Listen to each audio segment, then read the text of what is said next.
Welcome to 5 Good Minutes. You're listening to today's inspirational message looking ahead to the new year and the phrase, one thing, with Kurt Bjorklund. This week we're looking at some of the well-known phrases that are used, one phrase that's used throughout the Bible that's well-known called one thing. And today we're going to look at this phrase in the story of Mary and Martha. This is told to us in Luke chapter 10, verse 38 through 42, where Martha was distracted serving a meal and Mary was sitting at the feet of Jesus. And Martha says, "Tell her to help me." But the Lord answered, "Martha, Martha, you are anxious and troubled about many things, but one thing is necessary. Mary's chosen the good portion, and it will not be taken from her." And this phrase, "tell her to help me," is this almost command, almost a grating sense in the original language that what she's saying is, God, you need her to do this differently. And then Jesus turns it around. He says, "Martha, Martha, you're anxious, you're troubled. Basically, there's one thing that you really need. And Mary has done this." Now, I've talked about this, and sometimes we're way too quick to say, be like Mary. Mary was contemplative and didn't serve a meal and let the temporal beat out the eternal. And there's truth in that way of seeing this story. But Martha is somebody that you like to be friends with. Go over to their house for dinner because she takes care of stuff. And Jesus, I don't think, is as much chastising Martha to say, be like Mary, as much as he's saying, don't let things that are of less than ultimate importance cause you to be anxious and troubled. Instead, there's one thing that's needed, and that is to sit at the feet of Jesus.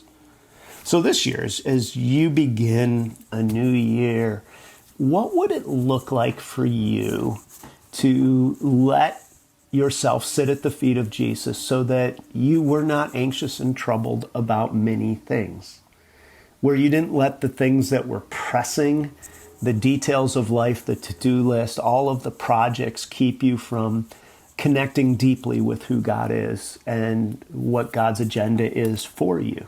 Well, what would it look like for you this year to not choose just good things, but to choose the best things so that you actually were experiencing the goodness and the hand of God? There's a illustration that's really easy for this, and it's about raising kids. There's an old song, the cat's in the cradle and the silver spoon, little boy blue and the man on the moon. When you coming home, Dad? I don't know when, but we'll get together then. And I remember when my kids were little, if I ever heard that song, I'd always have this moment of, oh, wow, my time is fleeting with my kids, and that's way more important than anything else that I think I need to do today. And what would happen is day after day, the to-do list would be big, and I'd be thinking, well, I need to get stuff done. And you do. It's not like you just ignore the to-do list.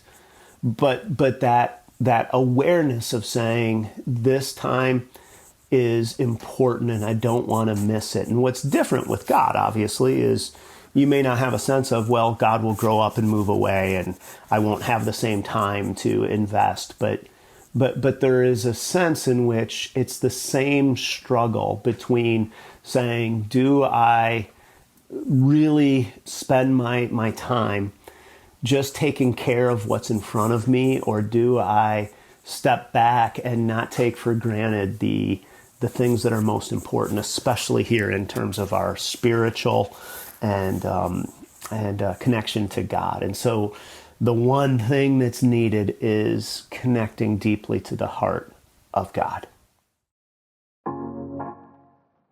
Thanks for joining us here today. There's a lot of great content to explore on Orchard Hill Plus and on the Orchard Hill main feed from the weekend. Have a great day.